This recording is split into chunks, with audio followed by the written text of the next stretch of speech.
안녕하십니까. 인생을 바꾸는 시간 15분 이충환 목사입니다. 오늘도 말씀으로 여러분의 삶에 축복이 가득하기를 간절히 바랍니다. 오늘은 여러분들에게 특별한 법칙을 함께 나누고자 합니다. 죄의 법칙, 성령의 법칙. 우리가 이 법칙을 지금 계속 살펴보고 있는데요. 여러분들은 이 법칙들을 통해 어떤 유익을 얻고 계십니까? 네.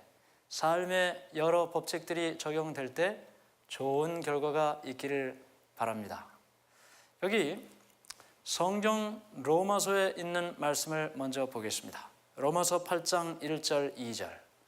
그러므로 이제 그리스도 예수 안에 있는 자에게는 결코 정죄함이 없나니 이는 그리스도 예수 안에 있는 생명의 성령의 법이 죄와 사망의 법에서 너를 해방하였음이라.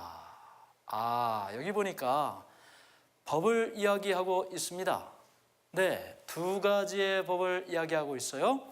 죄와 사망의 법, 생명의 성령의 법. 이 두 가지 법을 이야기하고 있습니다. 죄의 법이 사망의 법이고 생명의 법이 성령의 법이죠.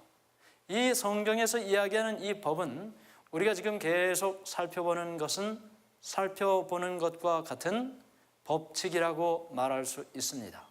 다시 말하면 죄의 법칙, 사망의 법칙, 생명의 법칙, 성령의 법칙이라는 것이죠. 자, 그러면 이 두 가지 법칙이 지금 내 안에 있습니다. 제 안에도 있고 여러분들 안에도 있습니다. 그러면 뭐가 죄의 법칙일까요? 뭐가 사망의 법칙일까요? 뭐가 생명의 법칙, 성령의 법칙일까요? 여러분, 1 더하기 1은 뭡니까? 2죠. 법칙입니다. 2 곱하기 2는 뭡니까? 4죠. 법칙입니다.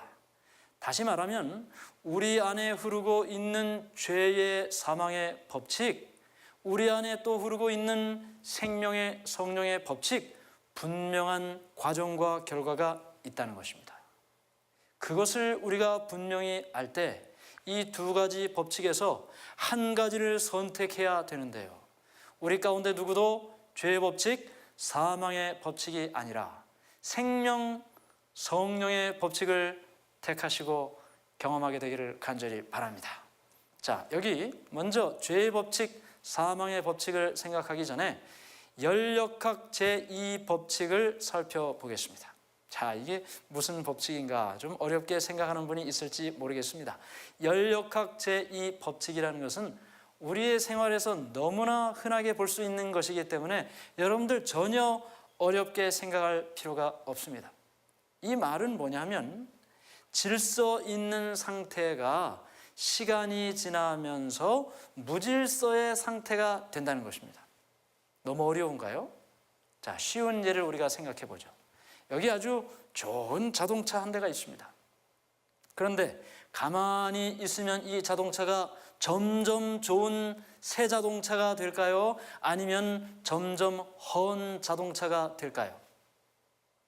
아마 이 대답에 틀린 답을 할 사람은 한 사람도 없을 것입니다. 근데 가만히 두면 헌 자동차가 되겠죠.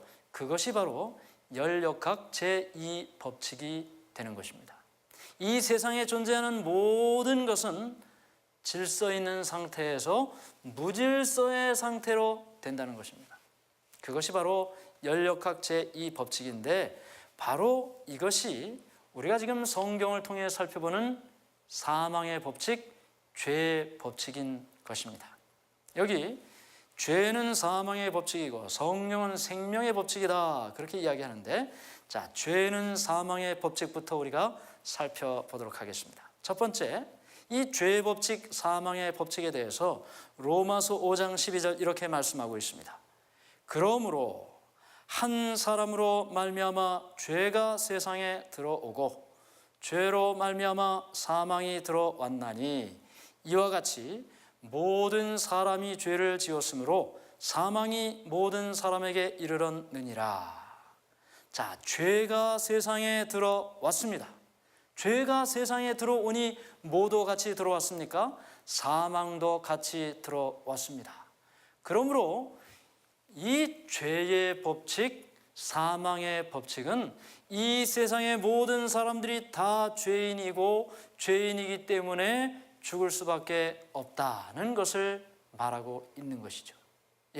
질서의 상태에서 무질서의 상태로 옮겨간다고요.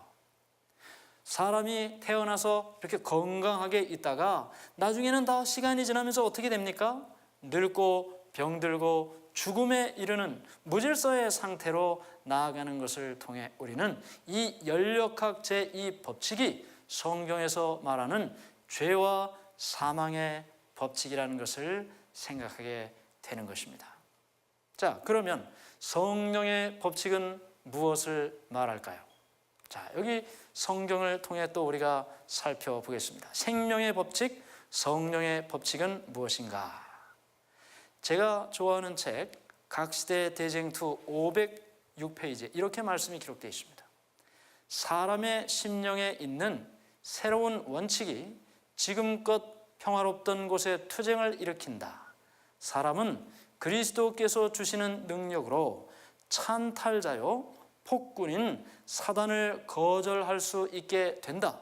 누구든지 죄를 사랑하는 대신에 미워하고 마음을 지배하고 있는 정욕을 정복한 증거를 나타내면 전적으로 하늘에서 온 원칙이 역사하고 있는 것이다. 우리가 죄인입니다. 죄 때문에 죽을 수밖에 없죠. 그러나 이 죄인이고 죽을 수밖에 없는 우리의 마음속에 하나님께서 비춰주시는 빛이 들어왔습니다. 여러분에게도 들어왔고 저에게도 들어왔습니다. 말씀을 통해서 들어왔습니다. 말씀이 육신이 되어 이 땅에 오신 예수 그리스도를 통해 빛이 우리 안에 들어왔습니다. 언제부턴가 우리는 그리스도를 믿는 믿음 안에서 죄의 습관이 아니라 하나님의 말씀대로 살고자 하는 생각을 갖게 되었습니다.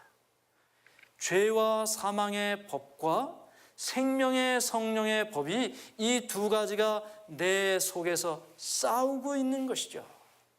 어떤 때는 내가 죄와 사망의 법을 선택할 수도 있습니다. 그거 어떻게 되는 거예요? 결국은 죄의 삭은 사망이라는 말씀대로 죽음을 향해 나아가는 것입니다. 그러나 또 때로는 하나님께서 우리에게 주시는 그 빛을 따라 성령의 음성에 귀 기울일 때가 있어요. 죄의 길이 아니라 하나님께서 원하시는 그 길을 가게 되는 것입니다. 그때는 우리에게 비춰주시는 그 빛을 따라 사는 인생이 되는 것이죠. 생명을 향해 나아가게 되는 것입니다.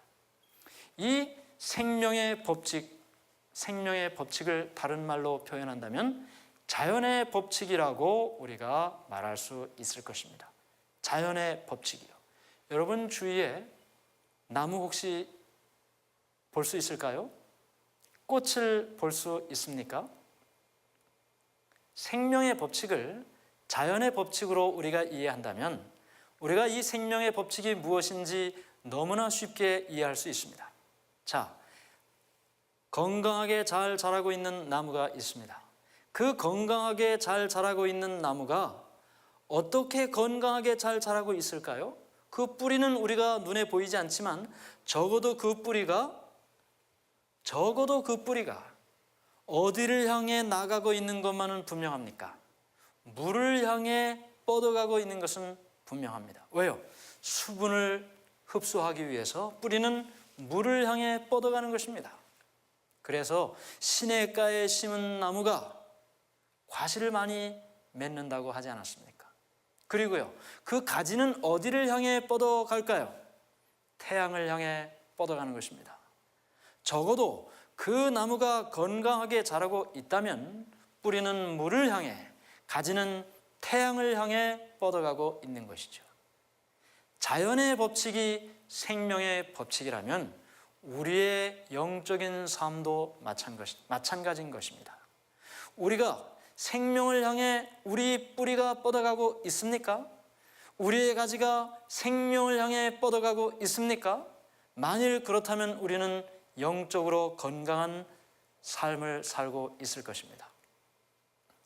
여기 성령의 법칙에 대해서 계속 우리에게 이렇게 말하고 있습니다. 요한복음 14장 6절에 예수께서 이르시되 내가 곧 길이요 진리요 생명이니 나로 말미암지 않고는 아버지께로 올 자가 없느니라. 예수님께서 말씀하셨습니다. 내가 뭐라고요? 생명이다. 내가 생명이다. 그러니 내가 생명이니 내게로 뻗어오면 살 것이다 라고 말씀하고 있는 것이죠.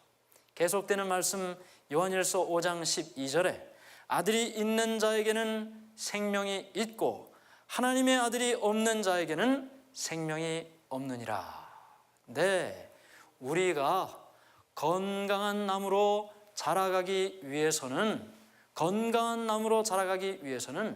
우리가 예수 그리스도를 향해 뻗어가야 되는 것입니다. 그리스도를 향해 우리의 가지를 뻗고 그리스도를 향해 우리의 뿌리를 뻗어 나갈 때 비로소 생명이신 그리스도를 통해 우리가 생명을 얻게 되는 것입니다. 오늘 우리가 건강하게 생명을 가지고 자라고 있는가? 그 대답은 내 안에 예수 그리스도가 있는가? 내 생각은 늘 예수 그리스도께 머물고 있는가? 나의 삶은, 나의 행동은 그리스도 중심적으로 살아가고 있는가? 거기에 대한 대답에 따라 달라지게 될 것입니다. 성경은요, 생명의 법칙이 자연의 법칙이라고 말하면서 또 성령의 열매를 우리에게 말하고 있습니다. 성령의 열매. 갈라디아 5장 22절 23절에 오직 성령의 열매는 사랑과 희락과 화평과 오래 참음과 자비와 양선과 충성과 온유와 절제니 이 같은 것을 금지할 법이 없느니라. 여기 성령의 9가지 열매, 이것을 금지할 법이 없다고 말했습니다. 다른 어떤 법도, 죄와 사망의 법도, 그 법칙도 이 성령의 열매를 중단시킬 수는 없다고요. 자, 저는 오늘 여러분과 이 성령의 열매를 잠깐 살펴보고 싶습니다. 첫 번째, 사랑과 희락과 화평과 오래 참음과 9가지 열매가 있어요. 여러분 다 가지고 계신가요? 이 성령의 열매 가지고 계십니까? 제가 여러분들에게 먼저 말씀드리고 싶은 것은 이 열매가 하나씩 맺히는 것이 아니라는 것입니다. 이 성령의 열매를 나타내는 그림 중에 이런 그림이 있어요. 나무가 잘 자라면 한쪽에 사랑 열매 맺히고 또 옆에 충성 열매 맺히고 또 옆에 화평 열매 맺히고 이렇게요. 그런데 성경은 성령의 열매가 이렇게 하나씩 열리는 것이 아니라고 말하고 있습니다. 여러분, 귤을 먹을 때 귤을 딱 까면 그 안에 알맹이가 여러 개 있지 않습니까? 사랑도 있고 희락도 있고 화평도 있고 인내도 있고, 마치 한 열매에 모든 것이 있는 것처럼, 이 귤에 그 각각이 다 있는 것처럼 성령의 열매는 따로따로 맺히는 것이 아니라 한꺼번에 맺히는 것입니다. 한꺼번에 맺히는 것입니다. 그리고 여러분, 누구를 사랑하십니까? 여기 성령의 열매에 사랑이 있는데 누구를 사랑하시나요? 여러분들한테 잘하는 사람 사랑하지 않습니까? 내 아들 사랑하고 내 딸을 사랑하고 내 가족을 사랑하고 이렇게 사랑합니다. 그러면 그거는 사실은 성령의 열매로 사랑하는 것이 아닙니다. 성령의 열매로 사랑하는 것은 나를 미워하는 자를 사랑할 수 있는 것이 성령의 열매의 사랑입니다. 나에게 잘하지 않아도 사랑하는 것이 성령의 열매에서 말하는 사랑이죠. 그래서 우리가 남을 사랑하기 위해서는 내가 가지고 있는 사랑으로 사랑하는 것이 아닙니다. 여기 9가지 열매가 누구의 열매라 그랬죠? 성령의 열매라 그랬습니다. 나의 열매가 아닙니다. 성령의 열매죠. 우리가 예수 그리스도, 생명 되신 예수 그리스도를 향해 내 팔을, 내 손을, 내 삶을 뻗어나가면 그리스도를 통해 성령께서 내 안에 이 열매를 맺게 해 주시는 것입니다. 열매를 바라는 우리에게 하나님께서 주시는 것은 열매가 아니고 씨앗을 주신다는 사실을 기억할 필요가 있습니다. 하나님은 우리에게 열매를 주신 것이 아니라 씨앗을 주셨습니다. 예수 그리스도 그 씨앗이 우리 안에 심기어지면 마침내 그 성령의 열매, 사랑, 희락, 화평, 충성, 이 모든 것이 우리의 삶에 맺히게 되는 것이죠. 오늘 성령의 이 생명의 법칙을 따라 예수 그리스도를 우리 안에 모시고 예수 그리스도 안에서 성령의 법칙을 경험하고 살아가는 우리 모두가 되기를 간절히 바랍니다. 감사합니다.